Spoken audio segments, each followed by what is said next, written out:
자, 이제 5장 앞두고 전략 포인트 시간 가져보겠습니다. 증권사 실전 투자 대회 우승, 강한 녀석들 2기 우승자 신상원 전문가입니다. 전문가님, 안녕하십니까? 네, 안녕하세요. 신성원입니다. 네, 미국 증시에서 부채 한도에 대한 부분도 어느 정도 긍정적이었었고 또 반도체가 잘 가서 오늘 우리 시장이 또 좋은 흐름을 넘겨받지 않을까 이런 생각했는데 기대가 좀 큰 건지 그냥 그 정도까지는 아닌 것 같습니다. 오전장 어떻게 보셨습니까?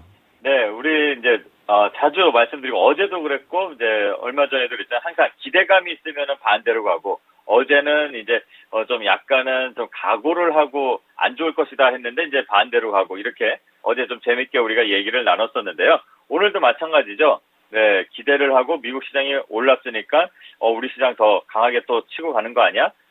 특히 지금 시장에서 가장 좀 악재거리라고 하던 것들이 이제 풀어지는 그게 이제 부채 한도 협상이었죠. 근데 어제 말씀을 잠깐 드리고 제가 계속 이제 반복적으로 학습 효과에 대해서 말씀을 드리잖아요.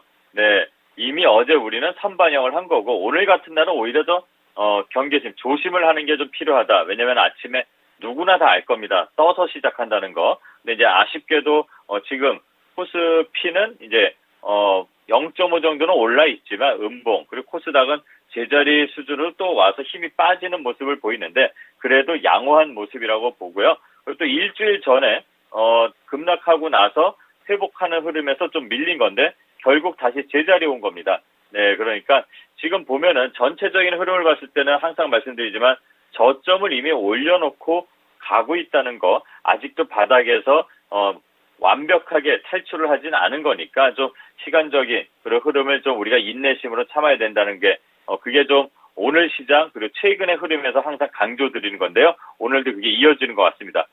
주말에 부채 한도 증액에 대한 합의 가능성이 이제 바이든하고 메카시하고 이제 얘기가 나왔죠. 어제도 이제 제가 이거를 정치적으로 해석을 하는 게 낫다. 경제적인 것보다는 협의에 대한 게 뭔가 필요할 거다 했는데 그쪽으로 뭔가 말이 맞춰지는 것 같아요. 그러면서 투자자들의 위험 선호 심리도 좀 상승이 된 것 같습니다. 이게 미국의 피어 앤 그리드 인덱스인데 중립적으로 겁을 먹고 조금 떨어졌던 심리가 다시 탐욕으로 빠르게 올라왔습니다. 어제보다 이제 한 10% 가량 상승한 모습을 보이고 있는데요. 이러다 보니까 이제 미국 시장도 반응이 좀 잘 나온 것 같습니다. 그리고 앵커님께서 잠깐 짚어주셨지만 지금 보시게 되면은 필라델피아 반도체 지수가 계속 꾸준히 올라오고 있습니다. 네, 그렇다면 지금 우리 시장에 이 수급이 어디로 또 움직이는지 어제도 봐야 된다 말씀드렸죠. 네, 이 반도체주가 오늘 오전에도 좀 강하게 반등 흐름을 이어가려는 시도가 나오는 게 오늘 오전장의 특징이고요. 또 시장 기대감을 출발해서 좀 소강 상태라고 해서 좀 밀리고 좀 속상하거나 좀 애가 타는 분도 계실 텐데 좀 여유를 가지시라는 말씀 한번 드리고요. 또 오전에 좀 강하게 움직였던 거 특징적인 거는 뭐니 해도 그 철강주인 것 같아요.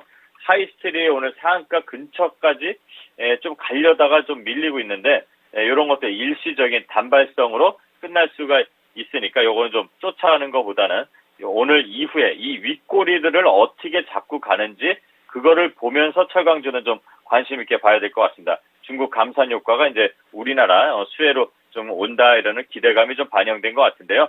하이스틸, 금강, 철강 그리고 신스틸 이런 작은 종목들이 먼저 움직인다는 거 어제도 원전주 자동차 얘기하면서 말씀드렸죠. 이런 작은 종목들 위주로 한번 봐야 된다 말씀드리고요. 또 반도체 그리고 바이오, 디스플레이 관련해서 그런 기타 등등 최근에 상승이라기보다 반등을 하려는 흐름이라고 보시면 됩니다. 그런 반등 흐름들이 유지되는 게 긍정적인 오전 시장인 것 같고요. 이번 주말까지 미국의 그런 부채 한도 합의가 이루어질 거라는 기대감이 오늘 내일까지 좀 이어진다면 우리 시장을 봤을 때 지수상 한 2,510 그 정도 위로 좀 안착을 한다면 좀 좋겠다라는 그런 희망을 기대감을 갖는 오전 시장인 것 같습니다. 네. 자, 오전에 봐야 될 그런 포인트들과 내용들 좀 짚어봤고요. 오후장 전략 포인트 넘어가 볼 텐데요. 부채 한도에 대한 그런 이슈도 있었고, 또 우크라이나와 관련된 부분들도 또 뉴스를 좀 지켜봤었거든요. 곡물 협정에 대한 부분도 좀 2일 정도 연장됐다, 이런 내용들까지 봤었는데, 오후장에 봐야 될 포인트들은 어떤 게 있을까요? 네, 일단 이어서 말씀을 드리면 뭐니 뭐니 해도 부채 한도 협상 이슈인데 이게 이제 해결의 길로 가는 겁니다. 그럼 이제 주말에 이제 하겠다라는 식의 이제 말은 바이든과 메카시가 했어요. 근데 이것도 재밌게 어제도 말씀드린 것처럼 주식 외에 플러스로 이제 우리가 좀 시각을 좀 돌려서 해석을 좀 해보자면 6월 1일까지가 이제 그 마감일이잖아요. 근데 둘이 계속 협의를 하는 거고 중간에 앨런이 껴갖고 이러면 안 돼, 이러다 다 죽어, 자꾸 이런 얘기를 하죠. 근데 이번 주말에 해결을 한다, 안 할 수도 있다는 가능성은 갖고 있어야 된다고 봅니다. 그럼 못할 수 있다고 해서 시장이 무너지진 않겠지만, 6월 1일이라는 게 있으니까 서로의 뭔가 원하는 게 있을 것 같아요. 바이든은 재선을 지금 목표를 하고 있는데 재선에 지금 솔직히 빨간불이 켜 있는 거잖아요. 그래서 메카시하고 자기의 정치적 입지를 갖고 뭐 딜하는 부분이 있는 것 같아요. 자기 정책과 좀 유리하게 하려고. 그러니까 그게 어쩌면 주말에 안 나온다 해도 변동성이 심한 것, 뭐 만약에 안 나오면은 다음 주에 출렁이겠지만 그 출렁임은 제한적이니까 이 변동성을 좀 유의할 필요가 있다. 아직 어떻게 보면 시간이 좀 남아 있는 거예요. 근데 뭐 또 좋게 해석을 해서 그 협상이 바로 그냥 주말에 해결이 되면 시장은 아마 위로 향해서 한 이 우리 시장 기준으로 보면 2,570, 2,580 이전에 고점을 향해서 가는 그런 모습들이 나오지 않을까 이렇게 예상을 하고 변동성이 나와도 흔들리지 말자 이 말씀을 좀 드립니다. 그리고 우리 시장은 오늘 기준으로 봤을 때는 2,500을 이제 탈환을 했죠. 네, 그리고 이제 이 부분을 지지를 잘 하는지 코스피 기준입니다. 이런 거 수급 흐름과 함께 체크해 볼 필요가 있는데요. 지금 우리 시장의 외국인 수급들을 보면요. 5월 달에도 지금 외국인 수급은 계속 끊이지 않고 들어오고 있습니다. 근데 이제 전반적으로 골고루 들어오는 게 아니라 오늘도 보면 이제 삼성전자라든가 현대차라든가 오늘 또 특히 반도체가 움직이니까 반도체 관련해서 SFL 바이오엔도체라든가 하나마이크론 뭐 이런 후공정 테마까지 해서 반도체 쪽으로 좀 집중돼서 올라오는 특징이 있는데 어쨌든 지금 외국인 수급은 받쳐지고 있다는 게 긍정적이니까 이런 거를 좀 잘 살펴볼 필요가 있는 것 같아요. 그리고 우크라이나 관련해서 이슈가 지난주부터 계속 조금씩 나오고 그 대통령 영부인이 방한을 해서 이제 뭐 박진 장관도 만나고 청와대도 가고 그러잖아요. 이러면서 이제 인도적 지원, 비살상 무기를 통해서 지원을 한다는 얘기가 나오니까 뭐 구급차 관련된 종목도 오르고 막 그러는데 이럴 때 잘 봐야 될 게 그런 재건 테마 있는 종목 중에 실적이 기반된 애들 그리고 이전에 먼저 가장 빠르게 시세가 나왔던 이력이 있는 종목들을 좀 살펴볼 필요가 있어요. 어제 말씀드렸던 몇몇 종목 중에 뭐 도화 엔지니어링이라든가 그다음에 뭐 데모 이런 종목들이 있죠. 실적도 있는 작고 탄력적인 종목들 한번 살펴보면서 전반적으로 이 재건주들을 지금 시점에서 어떤 거래량과 수급이 나오고 있는지 한번 체크해 보면 우리가 다음 주 또는 그 다음 달 전쟁은 어차피 끝나는 쪽으로 가는 거잖아요. 그러니까 미리미리 좀 준비해 볼 필요가 있지 않을까 이렇게 생각을 합니다. 그리고 이 자동차, 그러니까 메이저 섹터라고 할 수 있는 메이저 수급이 들어오는 섹터들이 있습니다.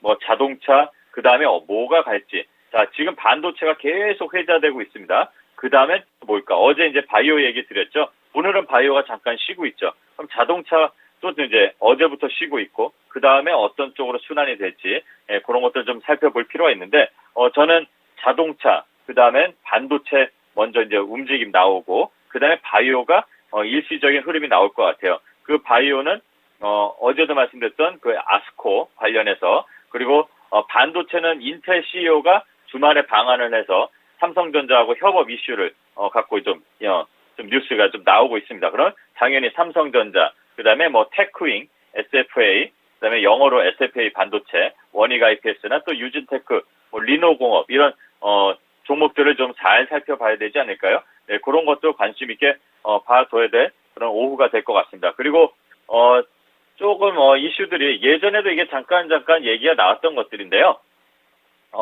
폴더블 폰에서 삼성전자의 그 폴더블 폰이 시장을 좀 주도하고 다른 나라도 이제 조금씩 참여를 합니다. 그래서 시장이 점점 확장되고 있습니다. 그래서 이 폴더블 폰 관련해서 부품주들 그런 것들 좀 살펴볼 필요가 있습니다. 하이nem텍이 계속 요 구간에서 잠깐 시세는 나오지만 계속 요 박스 구간에서 좀 있습니다. 타이넴텍 그리고 뭐 세경 하이테크 그다음에 KH 바텍 물론 실적도 KH바텍, 파이nem텍 다 좋습니다. 실적이 받쳐지는 애들 위주로 요 폴더블 폰 관련된 기업들, 부품 기업들도 한번 살펴보면서 오후 시장, 내일 시장까지도 한번 주말이니까 뭐 준비하는 그런 흐름으로 대응해보면 괜찮을 것 같습니다. 네, 오늘은 평소보다 조금 더 넓게 시야를 넓혀 주셨습니다. 자, 그렇다면 이제 추천주 넘어가 볼 텐데요. 어떤 종목을 눈여겨보십니까? 네, 오늘은 제가 반도체 바이오 얘기했으니까 뭐 그쪽이겠지 하지만 오늘은 반대로 비츠로셀이라는 조금 2차 전지, 1차 전지에 속해 있는 이 비츠로셀이라는 종목을 오늘은 갖고 왔습니다. 자, 비츠로셀이라는 종목은 1차 전지, 2차 전지 이렇게 나누는데 이 배터리가 이 회사는 리튬 1차 전지 국내 1위 기업입니다. 네, 그래서 근데 이 1위 기업 1차 전지에서 1위 기업이지만 2차 전지도 이제 진출을 하려고 하고 있고 20년 이상 이 리튬 1차 전지만 계속 연구 개발 양산을 했고요. 최근에 이제 이슈들이 조금씩 나오고 있습니다. 그래서 이렇게 거래량도 좀 들어와 있고요. 자, 거래 들어오고 지금 올려놓은 상태에서 조정을 하고 있잖아요. 자, 지금은 거래가 좀 약하니까 여유 있게 천천히 대응해도 되는 구간이라고 봅니다. 그리고 당연히 실적이 기반돼 있겠죠. 자, 매출 대비 영업이익이 20% 정도 되고 앞으로 성장성 꾸준히 올해 실적 예상도 아주 좋습니다. 네, 매우 좋은 종목이고요. 좀 느리게 지금 조정을 하고 있지만 이거는 지금 단기 트레이딩이 아니라 약간 중기로 봐도 괜찮은 그런 회사라고 봅니다. LG 에너지 솔루션하고 차세대 2차 전지 국책 과제를 공동으로 진행을 하고 있습니다. 그래서 2차 전지까지도 영역을 넓혀가려는 그런 사업의 성장성도 있는 좋은 기업인데요. 자, 현재 18,470원 요 아래부터 최근에 이 저점 양봉이 있는 저점까지 해서 3분할에서 천천히 진입해도 됩니다. 항상 말씀드리죠. 쫓아가지 말고 낚시하듯이 기다려보면 됩니다. 네, 그리고 1차 목표가는 최근에 이 고점 부근 25,500원을 먼저 설정하고 1차 목표가 설정하고 진입하시면 될 것 같고요. 손절가는 16,500원 설정하고 대응해 보면 될 것 같습니다. 네, 자, 비츠로셀 연속 목표가 상향 기대해 보도록 하겠습니다. 감사합니다. 네, 감사합니다. 신성원이었습니다. 네, 지금까지 투자 판단에 도움이 될 수 있는 정보를 제공해 드렸습니다. 하지만 특정 종목의 상승과 하락을 보장하지는 않으니까요. 참고해 주시기 바랍니다. 오후장도 힘내십시오. 고맙습니다.